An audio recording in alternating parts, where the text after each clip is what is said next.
Hey guys, tonight we're going to be exploring one of the most heartbreaking and overlooked consequences of the great pandemics of the past. We talk a lot about the death tolls, about the way diseases shattered armies and economies, but we don't often talk about what happened to the most vulnerable people left behind in the wreckage. Tonight, we're telling the story of the children, the orphans, who survived a plague only to find themselves utterly alone in a world that was not prepared, and often not willing, to care for them. We're heading back to the 14th century, to a small village about to be engulfed by the Black Death. And let's be honest, you probably wouldn't have survived a medieval childhood even without the plague. The diet was mostly a kind of gritty porridge called pottage. Your career options were limited to farmer or slightly different kind of farmer. And one of the leading causes of death was simply being a child in the 14th century. So, let's count our blessings. So, before you get comfortable, take a moment to like the video and subscribe, but only if you genuinely enjoy what I do here. It's a quiet and simple way to support the channel. And while you're at it, I'd love to see where and when you're tuning in from. Go ahead and drop your city and local time in the comments. It's always a little fascinating to see our community of history lovers spread across the globe. Now, dim the lights. Maybe turn on a fan for that soft background hum, and let's ease into tonight's journey together. Your world is small, and it smells of damp earth, wood smoke, and rain. You are a child of about 10 years, living in a small village in the green heart of England. In the year of our Lord, 1348. Your world is bounded by the dark woods at one end of the valley, and the gray stone manor house of the local lord at the other. It is the only world you have ever known. Your home is a single, round room with walls made of woven sticks and mud, a style they call wattle and daub. The roof is a thick layer of thatch, which is almost always damp and home to a thriving population of spiders and mice. The floor is packed earth, cold and hard under your bare feet. You share this small, smoky space with your father, your mother, your two younger siblings, and on particularly cold nights, the family's most prized possession, a single fat, an incredibly grumpy pig. You are a peasant. A villain. In the language of the law, this is the central, unchangeable fact of your life. You do not own your house. You do not own the small strip of land where you grow your food. You do not even, in a certain sense, own yourself. You belong to the land, and the land belongs to the lord of the manor, a man named Sir Robert, whom you have only ever seen from a distance. A remote, godlike figure on a large horse. Your life is governed by this feudal system. Your father is a tenant of the lord, in exchange for your small house and your strip of land in the great common field. He owes the lord a portion of everything he grows. But more than that, he owes the lord his labor. 2 days out of every week, he must leave his own small plot and go to work on the lord's personal fields. The domain. Plowing his land, planting his crops, and harvesting his grain. It is a life of unending servitude. A system that has existed for as long as anyone can remember. Your own life is one of chores. From the moment you wake, you are working. You help your mother tend the small vegetable garden behind your cottage.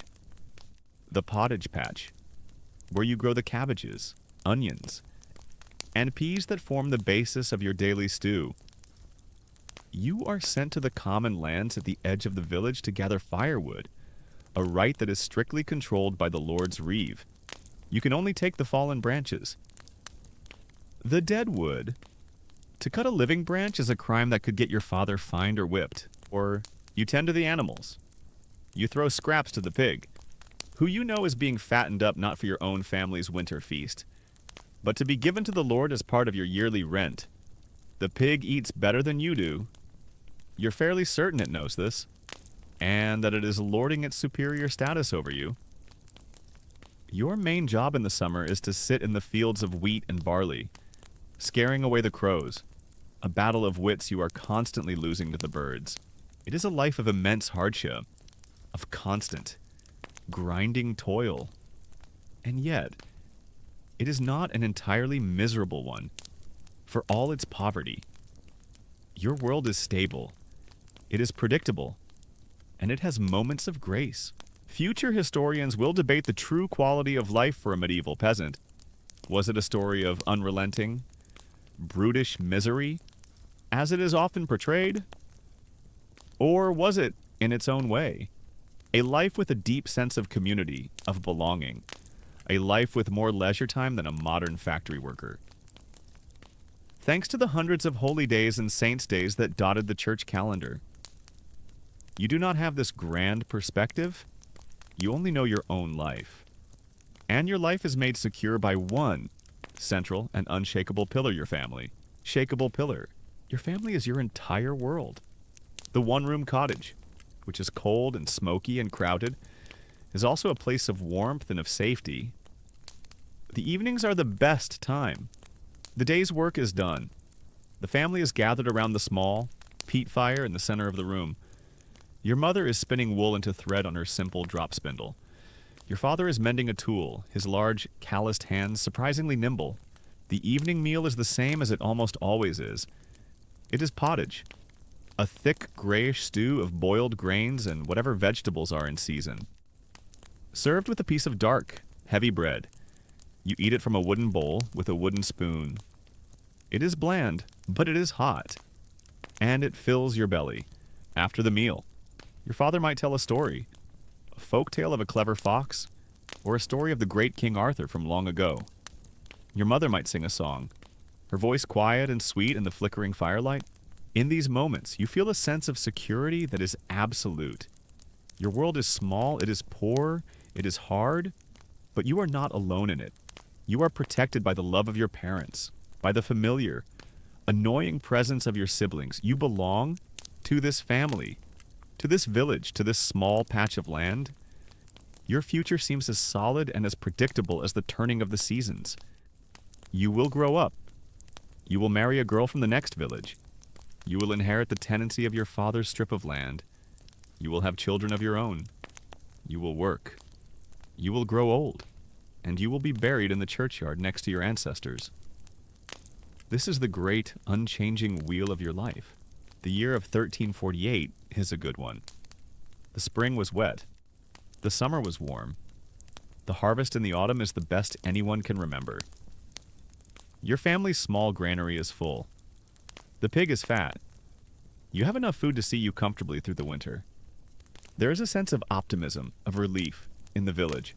One evening in late autumn, a traveler stops at the village for the night.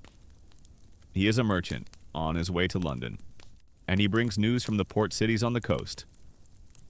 He tells a strange and frightening story.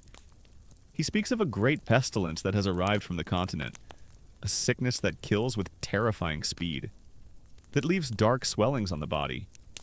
He says the coastal towns are full of death and fear. You and the other villagers listen to his tale. It is a frightening story. Yes, but it is a story from another world. The world of crowded, dirty cities, of foreign ships. It has nothing to do with you.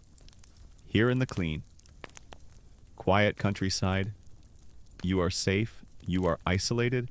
You go to sleep that night in your small, warm cottage, huddled together with your siblings for warmth. The familiar sounds of your parents' breathing, a comforting presence in the darkness. Your belly is full of pottage. Your world is secure. You are safe in the arms of your family.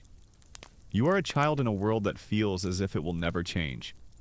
And you have no idea that the great, invisible tide of the Black Death is already sweeping inland. A silent, unstoppable wave, that is.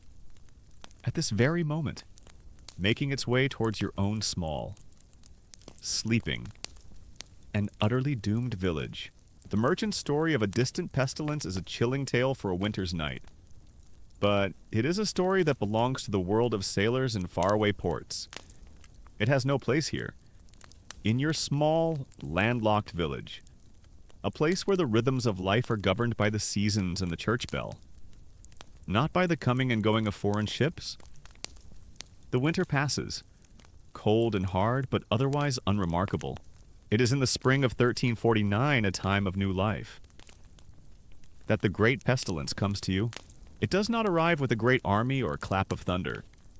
It arrives quietly, carried in the body of a single man. A neighboring farmer who had to travel to a nearby market town to sell his wool returns home, complaining of a headache and a great weariness. 2 days later, he takes to his bed with a raging fever. A day after that, his wife's screams are heard across the fields. He is dead, his body. They whisper, covered in strange, dark swellings, fear, a more virulent contagion than any disease. Spreads through your village. Doors are barred.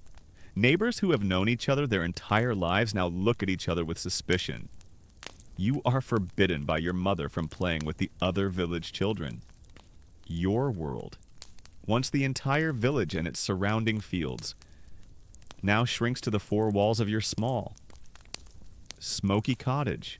The sickness does not stay contained. The dead farmer's wife falls ill, then his children, then the family in the cottage next to theirs. The ones who had offered them a bowl of soup in sympathy. The pestilence begins to move through your village, house by house, with a terrifying, methodical slowness. It is like watching a slow, black tide of ink seep across a piece of parchment, blotting out everything it touches. You do not understand what is happening. You are a child. You only understand that the world outside your door has become a place of terror. The usual sounds of village life, the laughter, the shouting, the hammering of the blacksmith are gone. Replaced by a new soundscape, the distant sound of weeping, the frantic tolling of the church bell for another burial, and, most unnervingly, long periods of profound, watchful silence. And then, one evening, it comes into your own home. Your father comes in from the fields, his face pale and slick with a sweat that is not from his labor. He complains of a great, unshakable coldness in his bones. Even as he huddles by the peat fire, by morning, he is burning with a fever so hot that you can feel the heat radiating from his body. Your small cottage is transformed from a sanctuary into a prison of fear. Your mother, her face a mask of desperate, terrified resolve, tries all the remedies she knows. She makes a poultice of herbs and places it on his forehead. She brews a bitter tea from yarrow and feverfew. She prays to the Virgin, to St. Giles, the patron saint of your small church. But nothing works. The fever does not break. Your father becomes a stranger. He is lost in a delirium, muttering about the fields, about the Lord's rent, about a black dog he sees in the corner of the room. He thrashes in his straw bed, his great strength now a terrifying, uncontrollable force. Then the swellings appear. Your mother, her hands trembling, pulls back his rough woolen tunic, and you see it in his armpit, a hard, swollen, purplish lump, the size of a small apple. It is the bubo, the token, the seal of the plague. The village priest is summoned. He is an old man, and his own face is etched with the same terror that is gripping you all. He stands in the doorway of your cottage, afraid to enter. He recites the prayers for the dying in a quavering Latin, his words a thin, useless shield against the great, roaring power of the disease. He anoints your father not with the holy oil, but with a gesture, a sign of the cross made in the air from a safe distance. The priest, whose duty is to offer comfort in the face of death, is now terrified of the dead. Your father dies 2 days later, the strongest man you have ever known. The man who was the center of your small world is gone. His death leaves a gaping, silent hole in your life. But the pestilence is not finished with your family. It is a greedy and methodical beast. Your younger sister is the next to sicken. Then your brother. Their small bodies are no match for the fever. They die quickly. They're passing a quiet, pathetic whimper in the terrible, silent cottage. Now, there's only you and your mother. She moves like a ghost, her eyes wide and hollow. She no longer prays. She no longer weeps. She simply works, tending to you, her last remaining child. And then she, too, begins to shiver. You are now the caregiver. You, a child of 10, are now the head of a household of the dying. You do what you saw her do. You bring her water. You place cool cloths on her forehead. You sit by her side, holding her hand. A small, lonely vigil in a world that has been entirely consumed by death. She dies in the night, her hand in yours, her last. Ragged breath is a quiet sigh of release. And then there is only you. You are alone in the one-room cottage. The peat fire has died, and the room is cold. The bodies of your father, your mother, your brother, and your sister lie still and silent on their straw pallets. The silence in the cottage is a living thing, a presence more terrifying than all the screaming and the weeping that came before it. You are not sick. For some reason, some random, inexplicable miracle of your own constitution, the plague has spared you, or perhaps it has just not found you yet.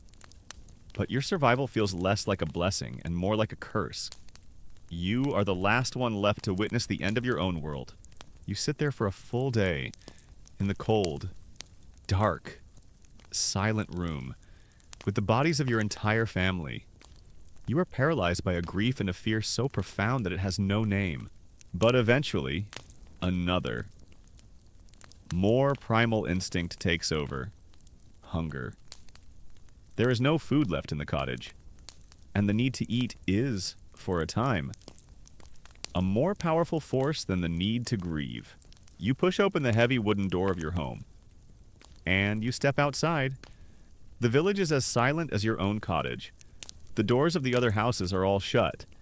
Some have a crude cross, hastily painted in pitch on their doors, a sign that the plague is within. There is no one in the lanes. There are no animals in the fields.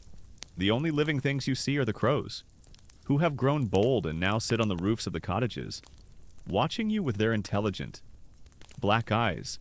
The world you knew, the world of community, of neighbors, of the constant, familiar hum of village life, is gone. You are an orphan, but you are more than that. You are an orphan in a ghost town, a survivor in a graveyard. You stand alone in the middle of your silent, empty village. The sun is shining, the sky is blue. It is a beautiful spring day, and your heart is a cold, hard stone in your chest. The immediate, hot horror of the sickness has passed, and it has been replaced by a new, colder, and even more terrifying reality, the reality of being completely and utterly alone. You stand in the dead center of your silent world. The cottage behind you, once a place of warmth and noise and life, is now a tomb that holds your entire family. The village around you, once a familiar landscape of neighbors and daily routines, is a ghost town.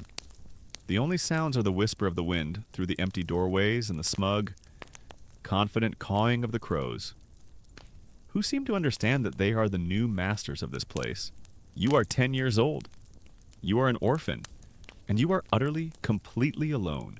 The first great enemy you must face is not grief or fear, though they are your constant companions. It is thirst. The small water bucket in your cottage is empty.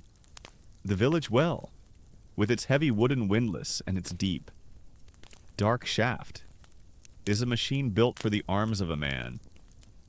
You struggle with it, your small body straining against the weight of the rope and the bucket, when you finally haul a half-full bucket of cool, clear water from the depths.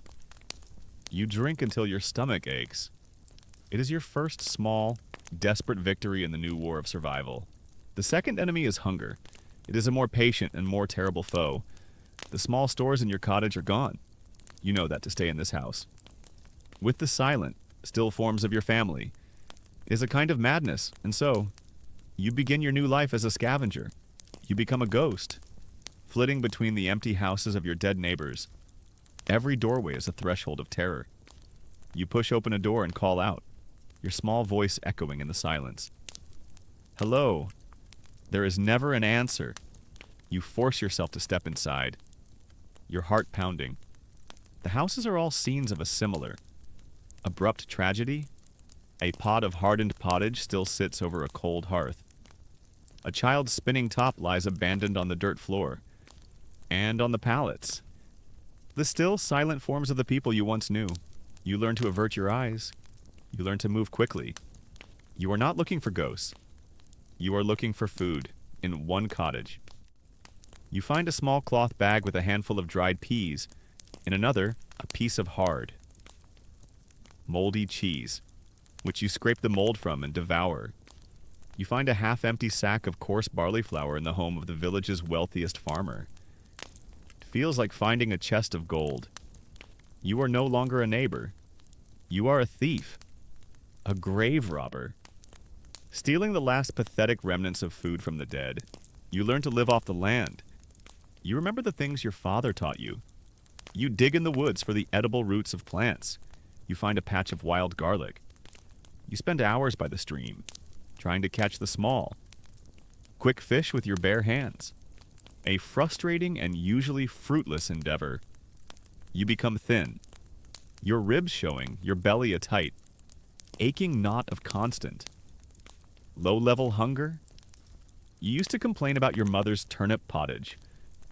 Now, the discovery of a single, half-rotten turnip in an abandoned garden is a moment of pure, religious ecstasy.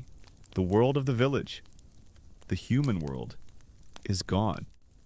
But the natural world is not, and the absence of humans has emboldened it.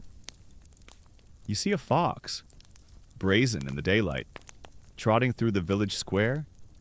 You hear the howling of wolves from the nearby woods, a sound that seems closer and more confident than ever before. They are the new inhabitants of Oakhaven. They, too, are scavengers.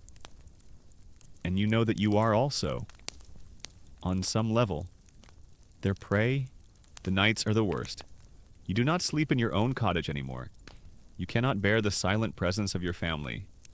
You find an empty, dry barn to sleep in, burrowing into the old hay for warmth. But sleep rarely comes. Every creak of the old wood, every rustle in the thatch, is a source of terror. You are a child alone in the dark, in a world that is now filled with real, tangible monsters. You talk to yourself. You sing the songs your mother used to sing, just to fill the crushing, absolute silence, after what feels like an eternity of this solitary, desperate existence. Other humans finally return. They are not your neighbors. They are strangers. Men sent by the lord of the manor, or perhaps by the distant authorities of the king. They are a burial detail. You hide and you watch them. They move through the village with a grim, business-like efficiency. They do not knock on the doors. They simply break them down. They drag the bodies of your dead neighbors out into the lane. They are rough, their movements devoid of any reverence. They tie ropes around the feet of the corpses and drag them, their heads bumping along the muddy ground. They come to your cottage. You watch from your hiding place as they drag out the bodies of your father, your mother, your siblings. You want to cry out, to tell them to be gentle, but you are frozen with fear. They load all the bodies from the village onto a large, rough cart. They do not take them to the churchyard, which you know is already full. They go to a fallow field just outside the village, a place where you once played as a child. And there, they have dug a great, open pit, a mass grave. You watch from a distance as the cart is backed up to the edge of the pit, and the bodies of everyone you have ever known are unceremoniously tipped in. A tangle of limbs and pale flesh. The burial detail works for 2 days, and then they are gone, leaving behind a great, raw mound of freshly turned earth. The village is now truly empty. Even the dead have been taken from you. The world you knew, the agricultural world of the manor, has completely collapsed. The great common fields, with their intricate system of plowed strips, now lie untended. The wheat and barley from last year's magnificent harvest is rotting on the stalk.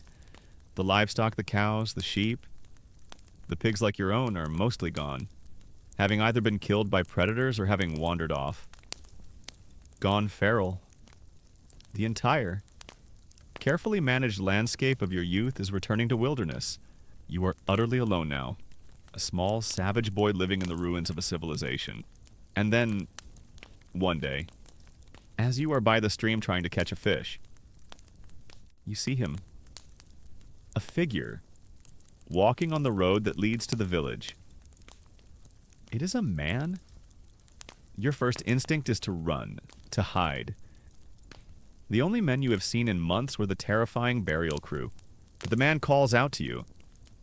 His voice is familiar. You peer out from behind a tree, and you recognize him. It is your uncle, your father's brother. He lives in a village 2 valleys over. You had assumed he was dead, like everyone else. He sees you. A look of profound, shocked relief washes over his face. He runs to you, and he holds you in his arms. And you, who have not cried since your mother died. You who have been so strong and so brave for so long. You finally allow yourself to break. You cling to him and you weep. Your small body shaking with all the grief and the terror you have held inside for so long. He tells you that his own village was also hit by the pestilence, but less severely. He has lost his wife and one of his children, but he and his 2 sons have survived. He has been walking for a week, going from village to village, searching for any other surviving members of his family. He has found no one. Until now, your ordeal of solitude is over. You have been found. You have been saved. You will no longer be alone. That evening, you leave your ghost village for the last time. You walk away with your uncle, towards his village, towards a new life. You look back one last time at the collection of silent, roofless cottages, at the overgrown fields, at the great ugly mound of the plague pit on the hill. You are leaving your childhood behind. You are leaving your ghost behind. You feel a profound sense of relief. But as you walk, you see the way your uncle looks at you. He looks at you with pity. Yes, but also with a kind of weary calculation. You are another mouth to feed. In a world where food is now the most precious thing imaginable, your solitary struggle for survival is over. But you are about to begin anew, and perhaps even more difficult. Struggle the struggle of being an orphan, a burden, in a world that has no room for either the sight of your uncle, his familiar face a beacon in a world you thought was entirely empty, is a miracle. The relief that washes over you is so powerful it brings you to your knees. And for the first time since your mother's death, you allow yourself the simple, clean, and shuddering release of tears. You are no longer alone. You have been saved. Your uncle's village, 2 valleys over, has also been touched by the pestilence, but not with the same apocalyptic fury that destroyed Oakhaven. Here, perhaps 1/3 of the people have died. There is grief and fear, but there is also life. There are still children playing in the lanes. There is still smoke rising from most of the cottages. It is a wounded world, but it is a living one. You arrive at your uncle's cottage. It is much like your own old home. A single crowded room, but it is filled with the sounds and smells of life. You are introduced to your 2 surviving cousins, boys a few years older than you, and to your aunt, a woman whose face is etched with her own recent grief, but whose eyes are hard and practical for the first few days. This new home is a sanctuary. You are given a space on the floor to sleep, a place by the fire. You are given a bowl of pottage at mealtimes. The simple act of eating a meal with a family, of hearing human voices around you, is a balm to your raw, traumatized soul. The crushing, absolute loneliness that had become your constant companion begins, just slightly, to recede. You have a family again, but you soon learn that you are not a son. You are a burden. The world you now inhabit is a world of grim, post-apocalyptic arithmetic. Every resource is scarce, every mouthful of food is precious, and you are another mouth to feed. Your aunt is not a cruel woman, but she is a woman who has lost 2 of her own children to the plague, and is now terrified of not being able to feed the ones who are left. You see it in the way she doles out the food at mealtimes. Her own sons get a full ladle of the thin vegetable stew. You get a slightly smaller one. It is not an act of malice, it is a simple, brutal calculation of survival. Her blood comes first. You see it in the clothes you're given. You are given the old, patched-up tunic of one of her dead sons. It is too small for you, and it carries the faint, ghostly scent of a boy you never knew. You are wearing the clothes of a ghost, a constant reminder to everyone, including yourself, that you are a replacement, a substitute, a child who does not quite belong. Your cousins do not treat you as a newfound brother. They treat you as a rival. You are a competitor for the family's meager resources, for the warmest spot by the fire, for the extra piece of bread, for their mother's limited attention. They resent your presence. They trip you as you walk past. They whisper about you when they think you cannot hear. They call you the orphan from the ghost village. You quickly learn that if you are to have a place in this new family, you must earn it. Your childhood, which had already been cut short by the plague, is now officially, permanently, over. You are no longer a child to be cared for. You are an unpaid laborer. Your days become a cycle of the hardest, most unpleasant chores. You are woken before dawn to muck out the small animal pen. You are sent to haul the heavy buckets of water from the village well. You spend long, back-breaking hours in the family's small garden, weeding, your fingers raw from the cold, damp earth. You are given the work that your cousins, being the true sons, are spared. You are paying for your daily bowl of pottage with the currency of your own sweat and exhaustion. Your new job title is Chief Manure Hauling Officer for your uncle's household. This is the hard reality for the thousands of orphans left behind by the Black Death. With the traditional structures of community and kinship shattered by the sheer scale of the death, the old obligations to care for the children of your relatives have become strained and often broken. An extra child is not a blessing from God. It is an economic liability. Future historians will debate the impact of the plague on the family unit. Did the shared trauma and the immense loss strengthen the bonds of the immediate nuclear family, as people clung desperately to their closest kin, or did it destroy the wider, more traditional networks of kinship, as the struggle for survival forced families to become more insular, more selfish from your small, lonely corner of your uncle's cottage? You are living the answer. The world has shrunk, and your uncle's family is the only world he has the resources or the will to care for. You are surrounded by people, but you have never felt more alone. You are filled with your own grief, a vast, silent ocean of it. But there is no one to talk to. You cannot speak of your own dead family to your aunt and uncle. They are too consumed by their own losses. To do so would be a breach of an unspoken etiquette. You are the guest in their house of grief, and your own sorrow is an unwelcome visitor. So you swallow it. You push it down. You learn to be silent, to be invisible, to take up as little space as possible. You miss your parents with an ache that is a physical pain. You miss your mother's gentle hands. You miss your father's quiet strength. You miss the simple, unthinking security of being a beloved child in your own home. Here you are not beloved. You are tolerated. The turning point in your new miserable life comes with the arrival of an outside authority. One day, the Lord's Reeve, the man who manages the manor for Sir Robert, arrives in the village. He is conducting a survey, a kind of census of the living and the dead. He is assessing the damage, determining which land tenancies are now vacant, which cottages are empty.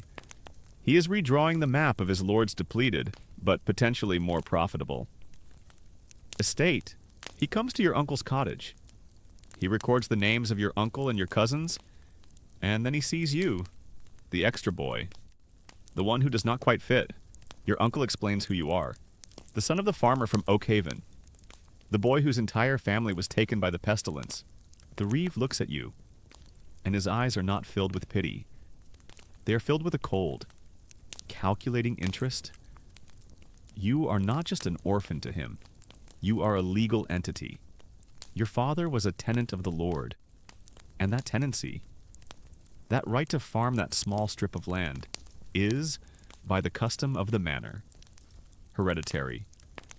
In a world where land is now plentiful, but hands to work it are scarce, the control of land and the labor that goes with it is everything. You are an orphan, and that means you have a legal guardian, by law. That guardian is the lord of the manor himself. The reeve sees an opportunity. You see it in his eyes. He turns to your uncle. The boy is a ward of the Lord, he announces, his voice full of an official, unassailable authority. His father's tenancy is a matter for Sir Robert to dispose of. The boy must come to the manor house. His lordship will decide his fate. Your uncle does not protest. You see a look of profound, guilty relief on his face. He has been given an honorable way to be rid of his burden. He has done his familial duty by taking you in. But now, a higher authority has claimed you. You have been passed on. You have been traded from one reluctant guardian to another. You are no longer a member of your uncle's family. You are now a piece of property, a ward of the manor lord, your future to be determined by the economic interests of the most powerful man in your valley. You leave your uncle's cottage the next morning, following the reeve's horse up the long, winding path to the great, gray stone manor house on the hill. You do not know what will become of you, but you know that your brief, unhappy chapter as a burden to your kin is over, a new and even more uncertain chapter is about to begin. The walk to the manor house is a journey to another planet. You have spent your entire life in the small, muddy, and intimate world of your village. The manor house, which you have only ever seen from a distance, is a place of myth and of power as you approach it. Its sheer scale is intimidating. It is not a cottage. It is a fortress, a great cold building of gray stone, with high walls, a moat, and a gatehouse. It is a place designed to keep the world, and people like you, out. The reeve leads you through the gates and into a bustling courtyard. It is a world of its own, filled with servants and soldiers, and the smell of roasting meat from the great kitchens. A smell so rich and so delicious that it makes your empty stomach cramp with a painful, hopeless longing. You are brought into the great hall. It is a vast, cavernous room with a high, timbered ceiling and a floor paved with flagstones. A great fire roars in a fireplace so large you could stand up in it. Tapestries depicting hunting scenes hang on the walls. It is a world of such immense, casual wealth that it makes you feel like an insect. And then you see him, the lord of the manor, Sir Robert. He is not a giant or a monster. He is just a man. Sitting in a large, carved wooden chair, he is dressed in fine, fur-trimmed robes. He is eating a piece of chicken with his fingers. He looks at you as you are brought before him. His eyes not unkind, but utterly, completely uninterested.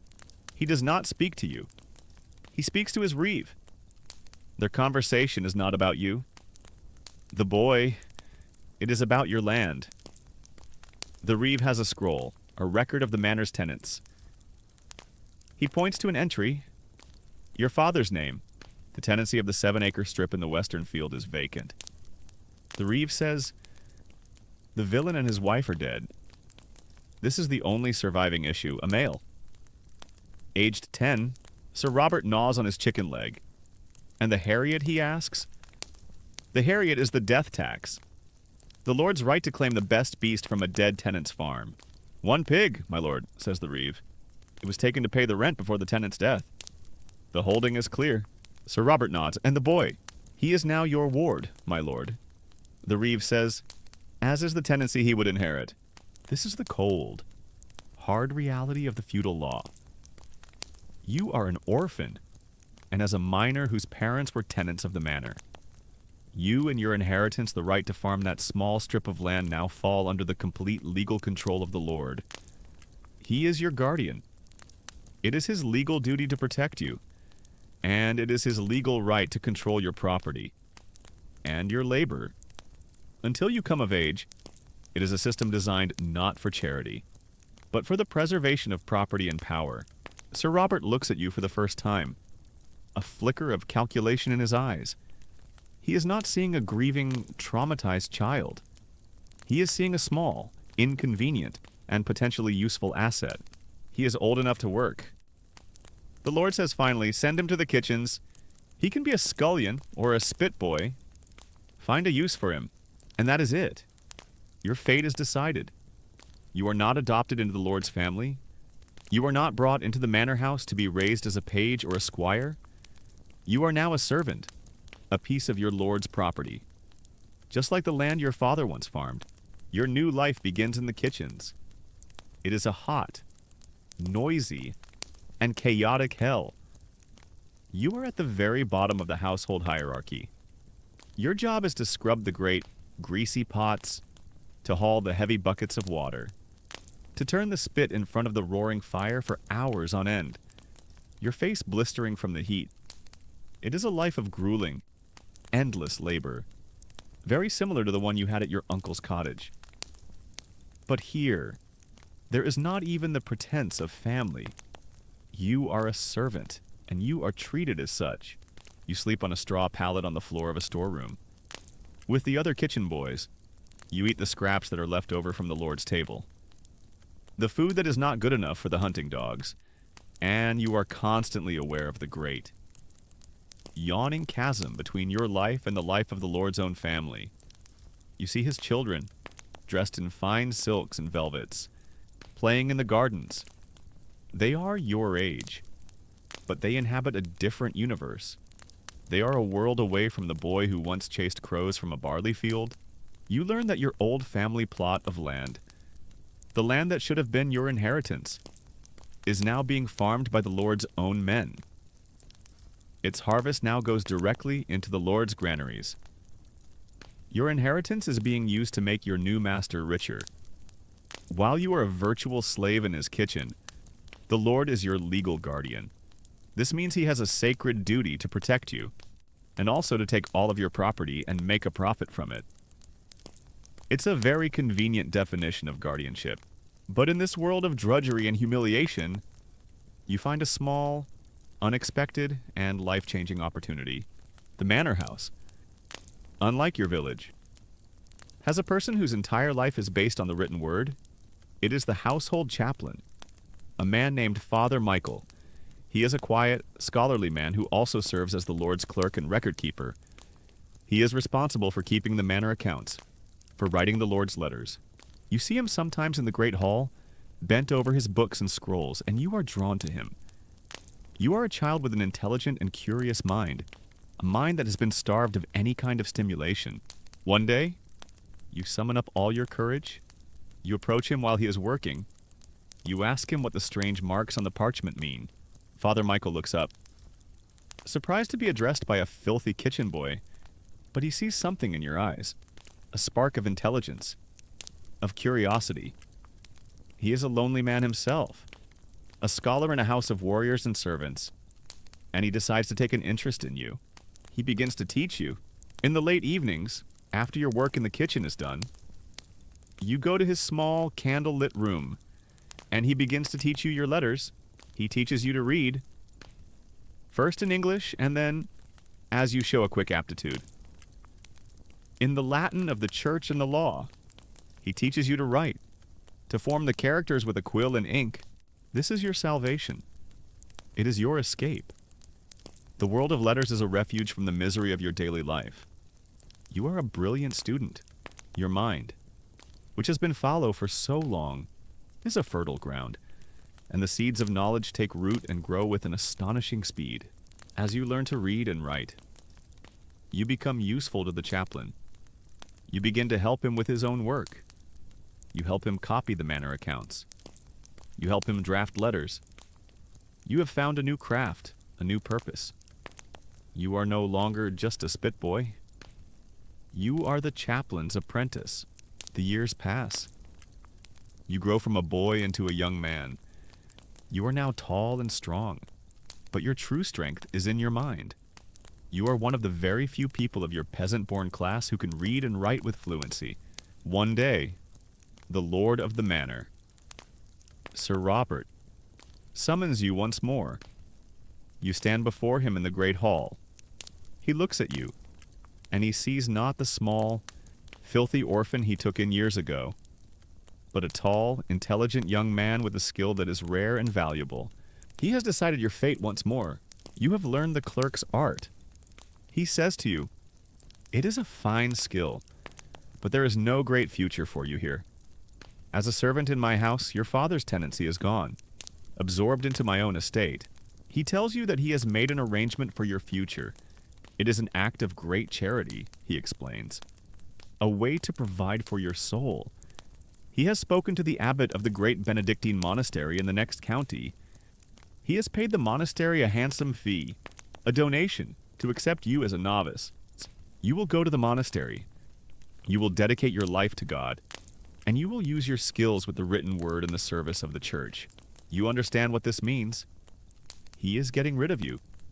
You are a ward of the manor, and he has a legal responsibility for you. The monastery is a convenient and respectable way to discharge that responsibility forever. He is not providing for your soul. He is clearing a small, inconvenient debt from his own ledger. You are being traded, once again, but you also understand that this is an incredible opportunity. To enter a great monastery is to enter a world of learning, of books, of a quiet, contemplative life that is a universe away from the life of a peasant you were born into. It is a path to a different kind of power, a different kind of life. You bow your head in gratitude. "Thank you, my lord," you say. You leave the manor house the next day. You have a new set of clean clothes, a small pouch of coins from the chaplain, and a letter of introduction to the abbot. You have been an orphan, a laborer, a scullion, a clerk, and now you are about to become a novice monk. Your strange, hard, and lonely journey, the journey that began the day the plague took your family, is about to enter its next, and most unexpected, chapter. Your journey to the Abbey of St. Michael is a journey from one form of servitude to another. You leave the gray stone walls of the manor house behind, the place that was your home and your prison for the past few years. You do not feel sadness, only a kind of weary resignation, and a faint, flickering hope that this new life will be better than the last. You are a young man now, perhaps 15 or 16, and your future has been decided for you once again. Your lord, Sir Robert, has determined that you will serve God, or more accurately, that the church will now be responsible for the cost of your upkeep. You walk for 2 days, your letter of introduction and your small bundle of belongings in your hand. The abbey is a great, imposing stone structure in a neighboring valley. As you approach, you are awed by its size, by the beauty of its great church tower. It seems like a place of peace, of order, of profound and eternal quiet. You are met at the gatehouse by a stern, silent monk who leads you to the novice master, a man named Brother Anselm. He is an old man, his face a roadmap of wrinkles, his eyes sharp and intelligent, but also deeply tired. He reads the letter from Sir Robert. You see his eyes linger on the part that mentions the generous donation your lord has made to the abbey on your behalf. Brother Anselm looks up from the letter and studies you. It is not a warm look. It is the look of a man assessing a new piece of livestock. "So," he says, his voice a dry rustle of leaves. Sir Robert has seen fit to give another of his orphans to God. He is very generous with souls that cost him nothing to keep. In that single, cynical sentence, your last illusions about your new life are shattered. You are not here because of a divine calling. You are not here because the abbot has seen some special piety in you. You are here because your Lord has paid for your lodging. You have been sold, like a head of cattle, from one master to another. The monastery's cold charity has a price, and your Lord has paid it. You are accepted into the novitiate, the small group of boys and young men who are in training to become monks, and you quickly discover that the great abbey of St. Michael, like the manor, like your own home village, is a shadow of its former self. It is a hollowed-out institution, haunted by the ghosts of the Black Death. This is a common historical fact that is often overlooked. The plague was devastating to the monasteries of Europe. The monks, who lived in close, communal quarters, and who often took on the dangerous duty of tending to the sick and burying the dead in the surrounding communities, died at a catastrophic rate. Some monasteries lost more than half of their brothers. They were on the front lines of the pestilence, and they paid a terrible price. You see the evidence of this loss everywhere. The great dormitory, built to house 100 monks, now holds fewer than 30. The vast stone refectory, the dining hall, feels empty and echoing, even when all the brothers are gathered for their silent meal. The beautiful scriptorium, the library where the monks would copy the great manuscripts, is mostly dark and silent. There are only 3 monks left in the entire abbey who have the skill of an illuminator, and the abbey's great farmlands, the source of its wealth and its sustenance, are in a state of decay. The fields are overgrown with weeds. The fish ponds are choked with algae. The great stone wall on the northern side of the property has a section that has collapsed, and there are not enough lay brothers left with the skill or the strength to repair it. The abbey is a body that has had its heart and its hands taken from it. It is an institution struggling to survive. You, with your rare and valuable skill of literacy, expect to be put to work in the scriptorium. You dream of a quiet life among the books, of spending your days copying the beautiful, ancient texts, of continuing the education that the kindly chaplain at the manor had begun. But the abbey does not need another scholar. It needs another pair of hands. Your life as a novice is not one of quiet contemplation. It is one of hard, grueling, manual labor. You are woken long before dawn by the tolling of the bell for matins. You spend an hour in the cold, dark church, chanting the Latin prayers you do not yet fully understand. And then, after a meager breakfast of coarse bread and weak ale, your workday begins. You are sent to the fields. You spend your days with the other novices and the few remaining lay brothers, clearing the overgrown land, digging irrigation ditches, hauling stones for the broken wall. It is the same back-breaking labor of a peasant farmer. The very life you thought you were escaping. Your new life, it turns out, is almost identical to your old one, but with more bells and significantly more chanting. The rhythm of your life is governed by the rule of Saint Benedict, the ancient text that dictates every moment of a monk's day. It is a life of prayer and work. Ora et labora. But in this post-plague world, the emphasis is heavily on the labora. You attend the 7 canonical hours of prayer in the church, from lauds at sunrise to compline at nightfall, but every moment in between is filled with work. You meet the other novices. They are all boys like you, orphans of the plague, the sons of impoverished families. They have been given to the church because there was nowhere else for them to go. There is little true spiritual fervor among them. Their conversations are not about the nature of God, but about the ache in their backs, the meagerness of the evening meal, and the harsh discipline of the novice master. As you toil in the fields, you are at the heart of another great historical debate. How did the Black Death affect the church? Did the immense suffering and the face-to-face encounter with mass death lead to a great spiritual renewal, a more fervent and personal piety among the survivors? Or did the church's obvious inability to stop the plague, the death of so many of its most learned and pious clergy, lead to a long-term decline in its authority, a rise in corruption and superstition, and plant the seeds that would, a century and a half later, bloom into the Protestant Reformation, looking around at your fellow novices, boys who are here not out of faith, but out of a simple lack of other options. You suspect you know the answer. The monastery is no longer getting the best and the brightest. It is getting the leftovers of a broken world. Your only solace is the library, in the few stolen moments you have at the end of the day. After the final prayers of Compline, you sneak into the Abbey's great library. It is a cold, silent, and magical place, filled with the smell of old parchment and leather bindings. It is the one place in the Abbey that still feels whole, that still holds the treasure of the world that was. You cannot read most of the books. They are in Latin, a language you are only just beginning to learn. But you can look at them. You can touch them. You can see the work of the master scribes who came before you. You run your fingers over the beautiful, perfect script, the intricate jewel-like illuminations, and you feel a connection to the lost world of learning, the world that was promised to you. One night, the novice master, Brother Anselm, finds you there. You expect a harsh rebuke for being out of your dormitory, but he simply stands there, watching you. He sees the look of profound longing in your eyes as you gaze at the manuscripts. You can read, he asks, his voice surprisingly gentle. A little suck, brother? You reply. The chaplain at the manor where I was a ward taught me my letters. Brother Anselm is silent for a long moment. He himself is one of the few truly educated men left in the abbey.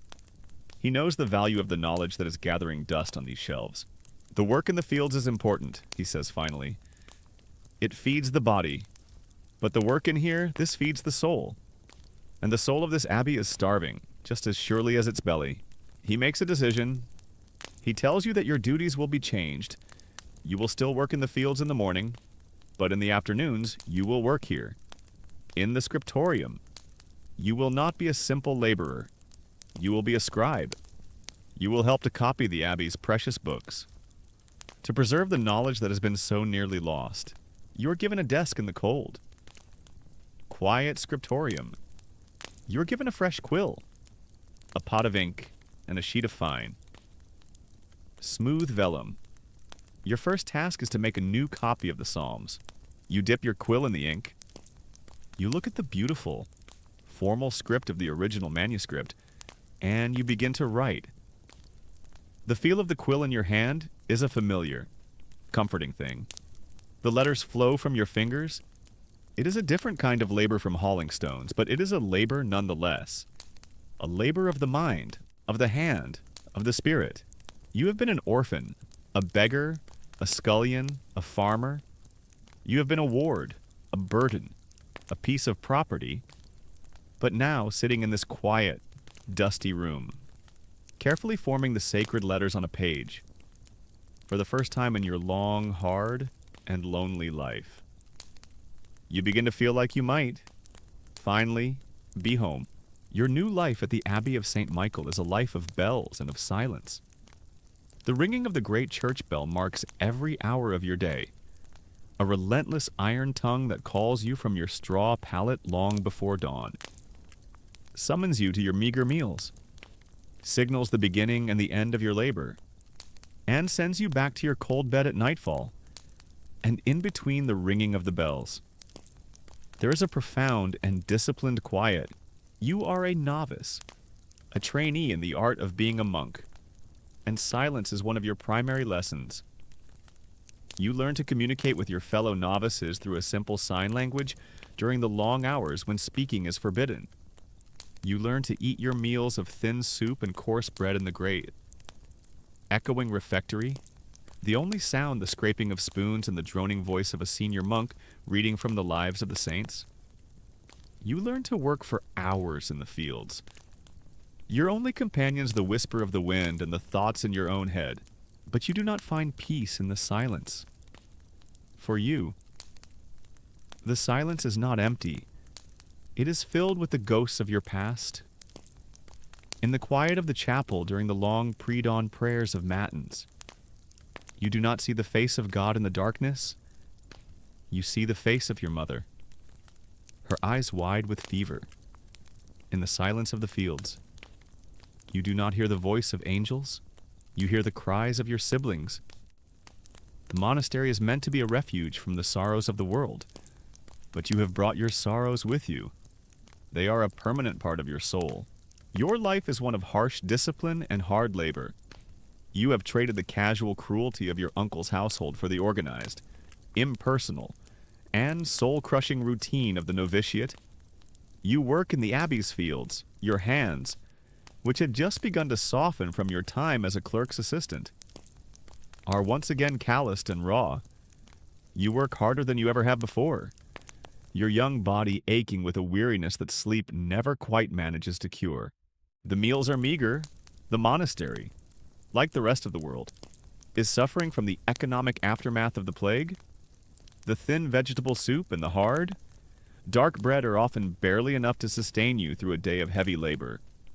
You realize that no matter where you go in this new world, whether it is a peasant's cottage, a lord's manor, or a holy abbey, the soup is always terrible. It is a great unifying principle of the 14th century. But in the afternoons, you have your own sanctuary, your own salvation, the scriptorium, after your morning of back-breaking work in the fields. You are allowed to enter the quiet, dusty, and beautiful world of the abbey's library and workshop. Here, you are no longer a simple laborer. You are a scribe.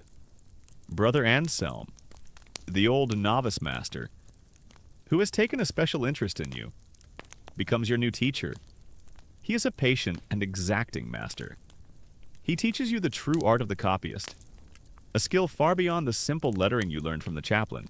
You learn to make your own ink, not from the simple oak galls you knew, but the finer recipes used for the abbey's most important manuscripts. You learn how to mix the pigments for the illuminations, grinding precious minerals like lapis lazuli into a fine powder and mixing it with egg tempera to create a blue more vibrant and more beautiful than the sky itself. And you learn the art of copying.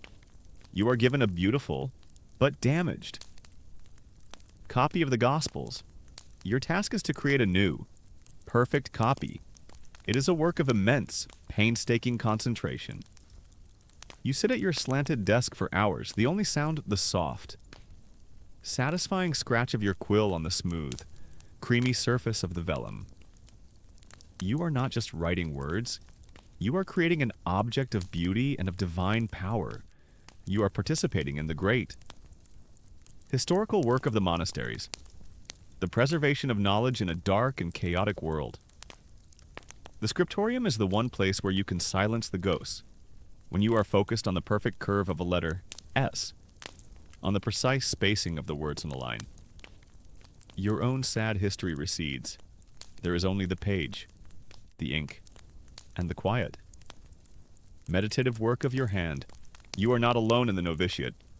There are a dozen other boys, all of them, like you, orphans of the plague, given to the church as a kind of charitable last resort. But there is little real friendship between you.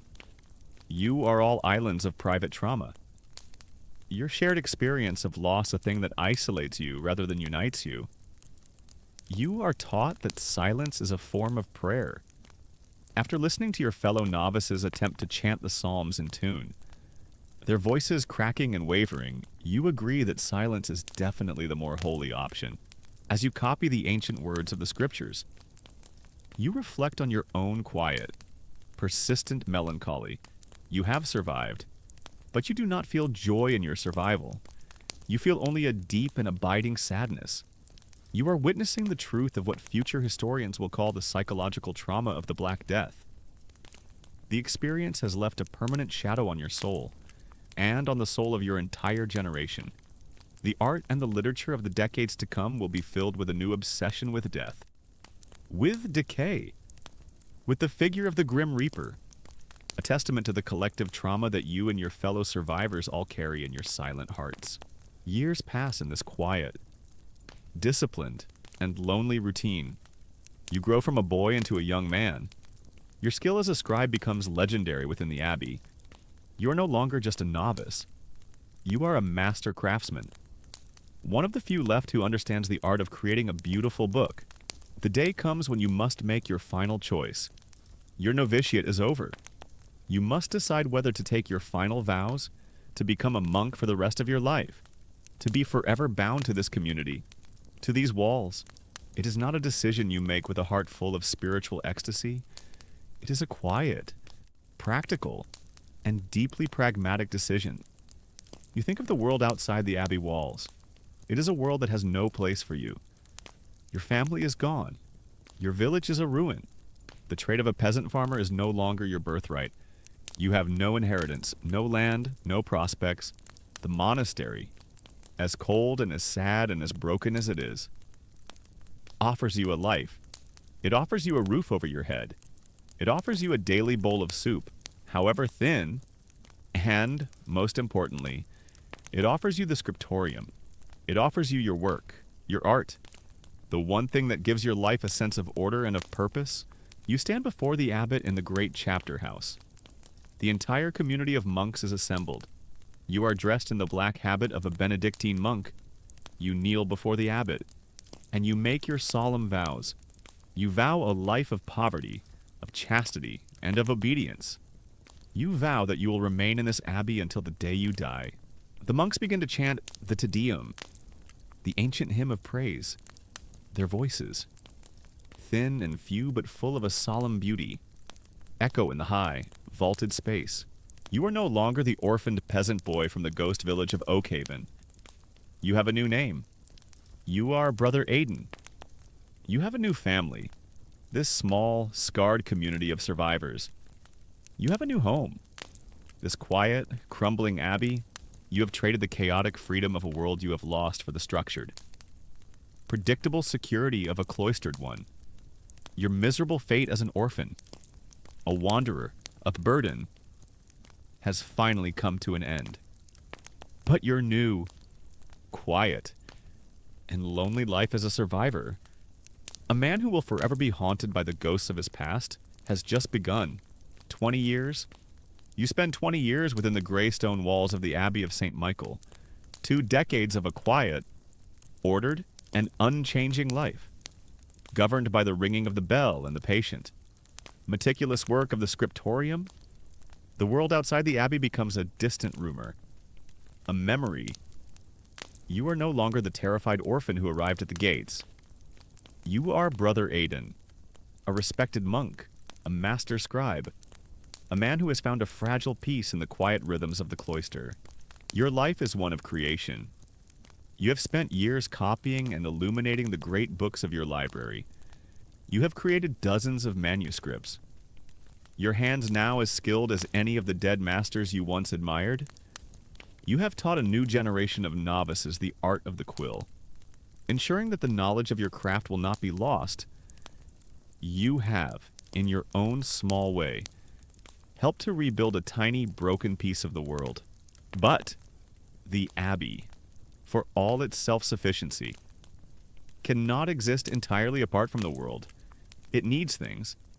It needs fine vellum for its manuscripts, made from the skins of newborn calves. It needs pigments for its inks, ground from precious minerals. It needs salt to preserve its meat, and iron for its tools. And so, one day, the abbot summons you. He tasks you with a mission. You are to travel to the great market town of St. Albans, a journey of 3 days, to purchase supplies for the scriptorium. You are chosen because you are literate, because you are sharp-witted, and because you are the one who knows best what is needed. And so, for the first time in 20 years, you leave the safety and the silence of the monastery, and you re-enter the world. The man who walks out of the abbey gates is not the same boy who entered. You are a man in your mid-30s, your face pale from years indoors, your hands stained with the ink of your trade, your eyes accustomed to the fine detail of a manuscript. Not the wide expanse of the world, and the world you are re-entering is not the same one you left behind. The first thing you notice is the emptiness of the land. The road to St. Albans takes you through what was once a landscape of bustling villages and well-tended fields, but you still see the scars of the great pestilence. You see the faint, green ridges of the abandoned lazy beds in the fields.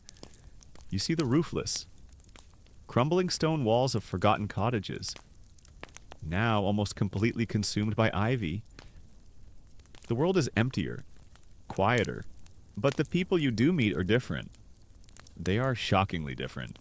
You go to a nearby village to hire a cart and a driver for your journey. You find a man who has a sturdy cart and 2 good oxen.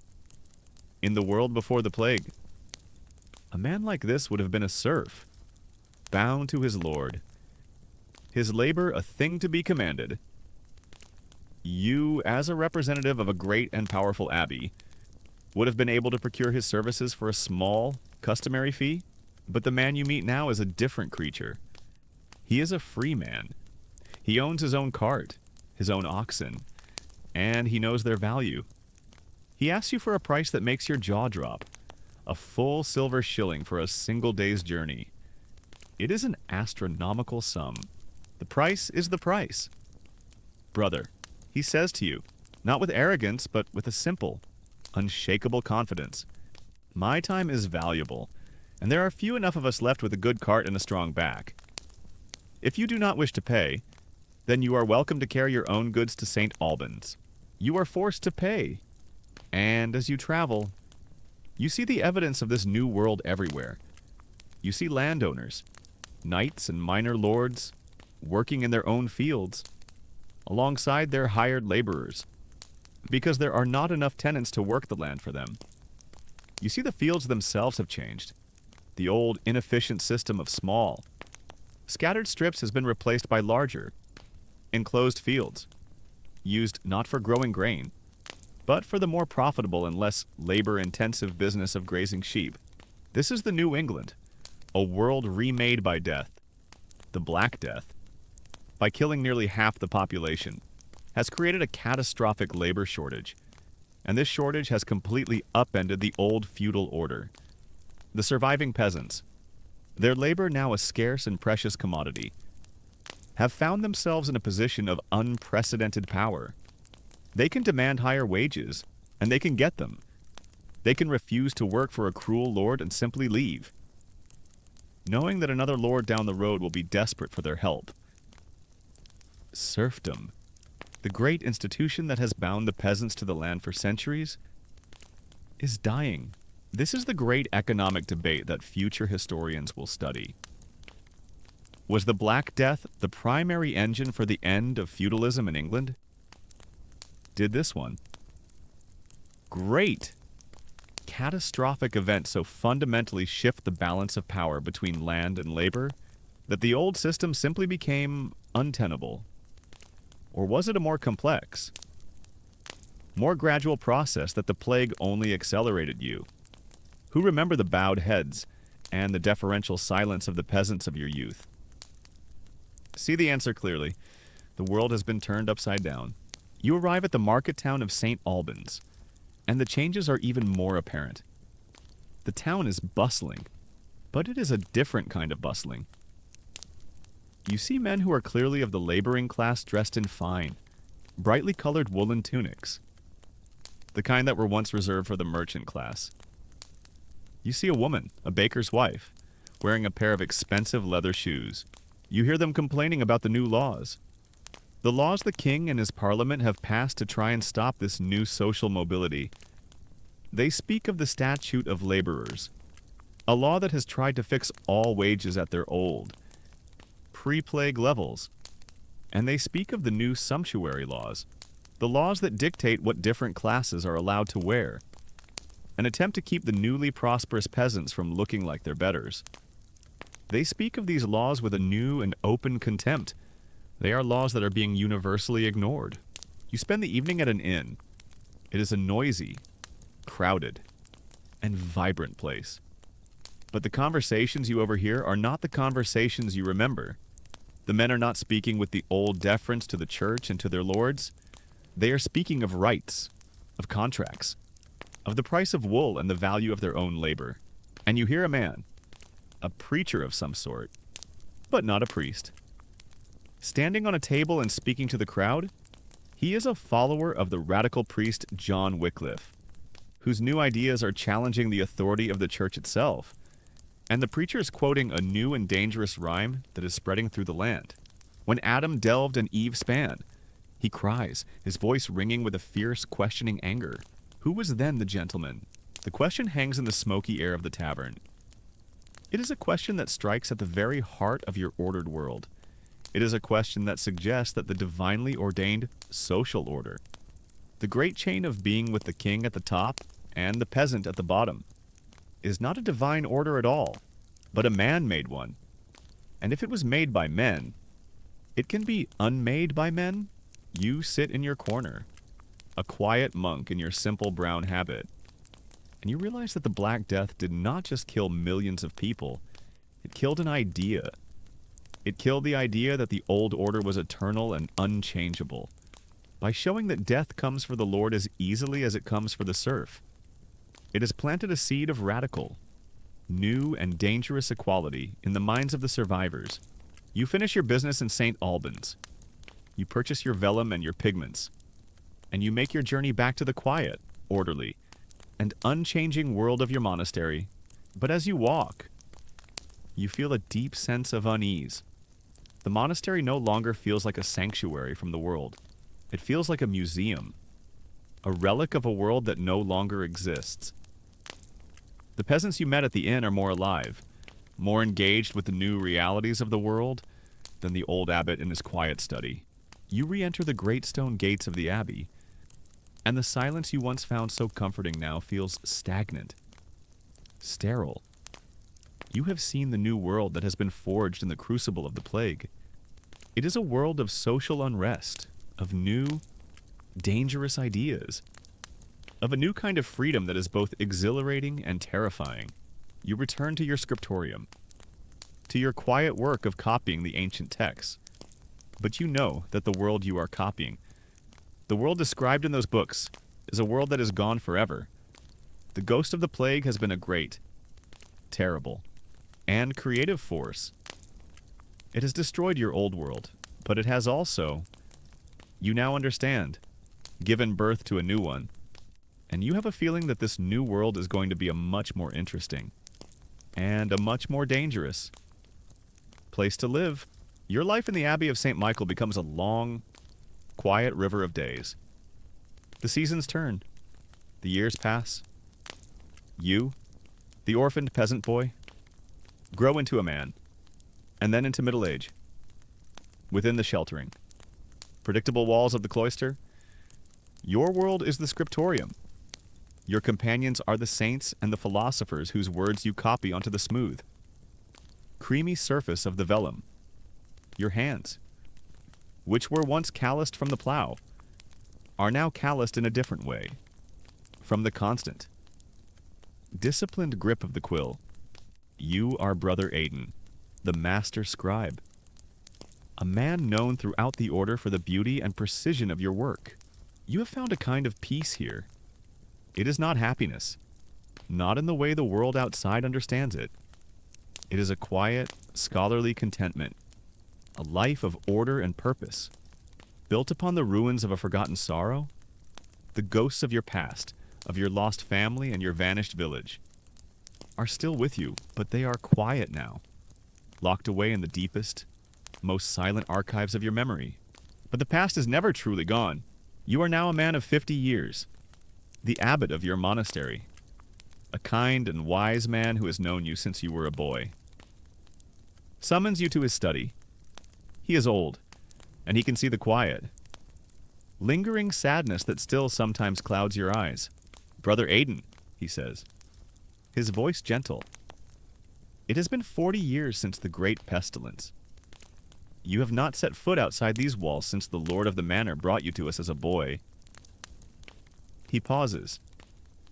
I believe it is time for you to make a pilgrimage. It is time for you to go home. The words strike you with the force of a physical blow. Home. The word itself is a ghost. You have not thought of your village, of Oakhaven, in years. It is a place that exists only in your nightmares. There is nothing there for me. Father Abbot, you say, perhaps, the abbot says, his eyes full of a deep understanding. And perhaps there is. The past is a wound. If it is left untended, it will fester forever. Go. See what has become of the world you left behind. Make your peace with it, and then return to us. And so, you are given leave. You put on the heavy woolen cloak of a traveler over your monk's habit. You take a sturdy staff, a small satchel with some bread and cheese, and you walk out of the great gate of the monastery, out into the world you have not seen for a lifetime. The England you journey through is the one you heard about all those years ago on your trip to St. Albans. It is a world that has been utterly and permanently remade by the Black Death. The land is emptier, greener, more given over to the grazing of great flocks of sheep than to the plowing of grain. The people you meet on the road are different. They are more prosperous, more independent, their faces showing a confidence and a lack of deference that still feels strange to you. You are a man out of time, a visitor from a different, more ordered, and more subservient age. After many days of walking, you arrive in the valley of your birth, and you find that your memory has not been playing tricks on you. The village of Oakhaven is gone. It is a ghost town, a lost village, a place that has been wiped from the map of the living. You walk through the ruins, and it is a journey through your own childhood. You see the place where the blacksmith's shop once stood, and you can almost hear the phantom echo of his hammer on the anvil. You see the crumbling stone walls of the small parish church, its roof long since collapsed. A great oak tree now growing in the place where the altar once stood. The services here are much quieter now, you think, and the birds probably provide a better choir. You find the spot where your own family's cottage was. There is nothing left. The wattle and daub walls have long since melted back into the earth. The thatched roof is gone. The hearthstone is covered in a thick blanket of moss. It is just a small, grassy clearing at the edge of the woods. You stand on the spot where you were born, where you slept, where you ate your mother's pottage, where you watched your entire family die, and you feel a profound, bottomless sense of emptiness. The place where your life began has been completely erased from the world. As you stand there, your eyes scan the ground, and you see it. A small, curved piece of reddish-brown pottery, half buried in the soil. You kneel down and dig it out. It is a fragment of a simple earthenware bowl, with a familiar, crude painted line along its edge. You recognize it instantly. It is a piece of your mother's favorite bowl, the one she always used for the Sunday stew. You hold the small, worthless piece of broken clay in your hand, and it is the most precious relic in the world. It is the only physical thing you have left of your past. You walk through the rest of the silent, overgrown valley. You see the faint, ghostly ridges of the old lazy beds in the pastures, the permanent footprints of the potato fields that once fed your people. You are reading the landscape itself, a great green history book whose text is one of loss and abandonment. Future historians will debate the nature of this process. They will talk of deserted medieval villages, of the economic shifts, of the transition from arable farming to sheep grazing. But you are not a historian. You are a witness. You are standing in the middle of a great academic theory, and it is your own life.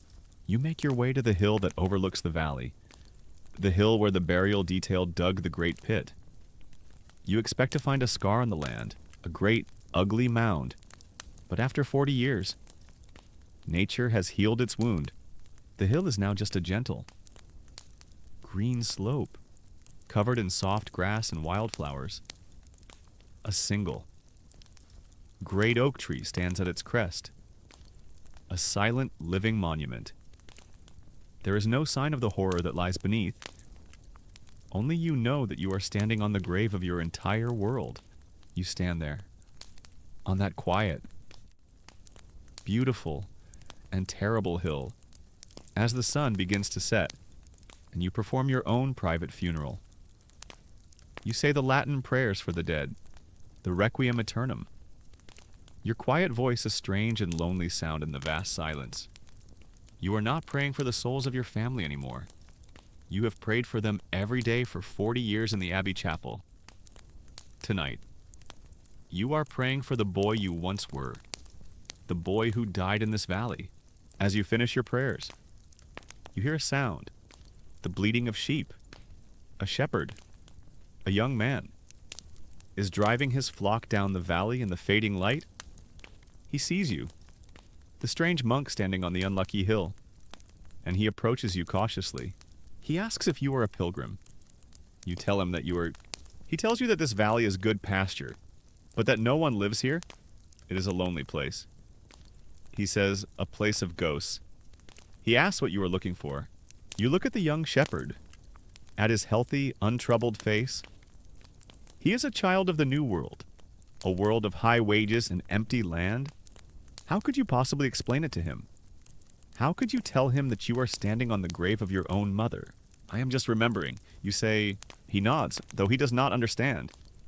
He wishes you God's peace. And he goes on his way, his sheep flowing around you like a great white river. You are left alone on the hill as the last light fades. And as you stand there, on the quiet, grassy tomb of your past, you feel a strange and unexpected sense of peace. The ghosts are still here. They will always be here. But they are no longer screaming. By returning, by facing the ruin, by touching the broken piece of your mother's bowl, you have somehow made your peace with them. The wound is still there, but it no longer festers. You turn your back on the silent village of Oakhaven for the last time, and you begin your long walk back to the monastery. You are not the same man who left it. You are no longer a man running from his past. You are a man who has finally, after a lifetime, come home to it. You return to the Abbey of St. Michael, but the man who walks back through the gatehouse is not the same man who left. Your pilgrimage to the ruins of your past has not brought you pain, but a kind of quiet, profound peace. You have looked upon the ghosts of your childhood, and you have survived their gaze, the wound in your soul, which has been a raw and open thing for 40 years, has finally begun to scar over. You are an old man now. You resume your life in the scriptorium, your world of ink and parchment and silence, but the work feels different. It is no longer an escape from your memories. It is a continuation of them. You look at the holy books you are copying, the stories of suffering, of loss, and of redemption, and you see the shape of your own long and miserable life written in their pages, in the quiet of your cell, or during the long, silent hours of your work. You reflect on the strange and winding path your life has taken. You think of the boy you were supposed to be. He was a peasant, a villain. He would have lived and died in Oakhaven. He would have married a girl from the next village. He would have worked his father's strip of land. His life governed by the seasons and the demands of his lord. He would have been poor and unlettered, and his world would have been no bigger than the valley in which he was born. He would have been happy. Perhaps you do not know. The plague killed that boy. It erased that future completely. And in its place, it created you, Brother Aidan, the master scribe, a man who can read and write in 3 languages, a man who has spent his life in the company of the greatest minds of Christendom, with the words of St. Augustine and the philosophy of Boethius as his daily companions, a man who has created objects of breathtaking beauty, whose work will be preserved and admired for centuries. Your entire life, your skills, your very identity as a learned and respected monk is a direct and accidental consequence of the single, catastrophic event that destroyed your family and your world. You have become the man you are not because of your own choices, but because of the path that was carved for you by the pestilence. You were an orphan, and that miserable fate was the beginning of everything. This is the great, paradoxical legacy of the Black Death. It was a force of almost unimaginable destruction, but it was also a force of profound and chaotic social change. By shattering the old, rigid structures of the feudal world, it created new and unexpected opportunities. It created a world where a peasant's son could, through a series of tragic and unlikely events, become a master artist and a scholar. The plague, which took everything from you, also gave you a life you could never have dreamed of. You wonder if it was a better life. It was a life of less physical hardship. Certainly, a life of intellectual richness. But it was also a life of profound loneliness, a life without the simple, human warmth of a wife and children, a life lived behind stone walls, at a remove from the world. Was it a better life, or was it just a different one? You are an old man, and you know you will die without ever knowing the answer. You pour your reflections, your memories, your quiet understanding of the world into your work. The manuscripts you create in your old age are your masterpieces. They are imbued with a depth of feeling, a subtlety of color, and a wisdom that your earlier work, for all its technical perfection, lacked. You are no longer just copying the words. You are illuminating them with the lessons of your own long and sorrowful life. You take on new apprentices, young novices sent to you to learn the art of the scribe. They are boys from the New World, boys born after the plague, and they have the easy confidence of a generation that has not known true. Apocalyptic horror. A young novice might complain to you about the thinness of the soup at dinner, or the cold in the dormitory. You look at him, and you smile a sad, secret smile. You want to tell him about a time when a half-rotten turnip was a feast. You want to tell him about sleeping in a ruined barn in a village of the dead. But you do not. You just tell him that suffering builds character. The novice is never impressed. You become the old, wise man of the abbey, the keeper of its history. The abbot, your friend, dies, and a new, younger abbot is elected. The abbey itself is recovering. It is smaller than it was before the plague, but its finances are stable. The New World, with its high wages for labor and its high prices for wool, has, in a strange way, made the abbey's great landholdings more profitable than ever. One evening, you are in the scriptorium, the last light of the day filtering through the high arched window. You are cleaning your quills. Your hands are old now, the skin thin and papery, the joints swollen with age. You are looking at a small, simple object that you keep on your workbench. It is the broken piece of your mother's earthenware bowl, the piece you found in the ruins of your home all those years ago. You have kept it with you always. It is your only tangible link to the lost world of your childhood. An apprentice comes into the room. He is looking at a beautiful book of hours that you have just finished, a commission for a wealthy merchant in London. He marvels at the delicate gold leaf, at the vibrant colors. "Master," he says, his voice full of youthful awe, "how did you learn to create such beautiful things?" You look from the magnificent, jewel-like manuscript to the simple, rough piece of broken pottery on your desk, and you see your entire life held between those two objects. It is a long story. You say to the apprentice, your voice a quiet whisper in the silent room, and it begins with a great and terrible loss. You close your eyes. You see the face of your mother. You hear the sound of your father's laugh. You feel the familiar warmth of your small, smoky cottage. You see the boy you were, the boy who died in that cottage with his family, and you see the man you became, the lonely monk, the master scribe. The long shadow of your childhood is stretched across your entire life. But it is not just a shadow of grief. It is also the shadow that has given your life its shape, its meaning, its purpose. You are an orphan who was given a new family in the pages of the books you copied. You are a survivor who learned to create beauty from the ashes of a dead world. Your miserable fate has been the source of your life's great, quiet, and unexpected grace. And you are, at last, at peace with the man you were forced to become. The old monk, Brother Aidan, sits in the deep, quiet stillness of his scriptorium. The last of the evening light has faded from the high window, and the room is filled with the soft, gentle glow of a single candle flame. The memories of his long and sorrowful life are at peace, transformed into the beautiful, silent art of the manuscripts that line the shelves around him. His work is done. His story is told. Let the image of him, an old man at peace with his ghosts, now begin to fade, dissolving into the quiet reverence of the ancient abbey.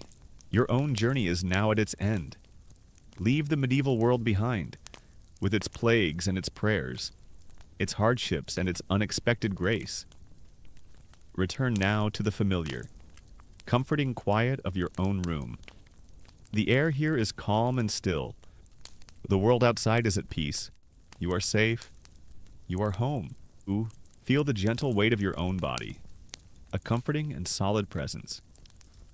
Feel the slow, easy rhythm of your own breathing, a quiet, personal hymn of rest. With each breath, let the stories and the sorrows of the past drift away. Like smoke from a candle flame, your mind grows quiet, your body grows heavy. The day is done. The darkness that waits for you now is a soft and welcoming sanctuary. It is a place of deep, dreamless, and restorative peace. There are no more stories to hear, no more journeys to be taken. There is only this stillness, this silence. Allow yourself to sink into its gentle embrace. Let go of the world and rest.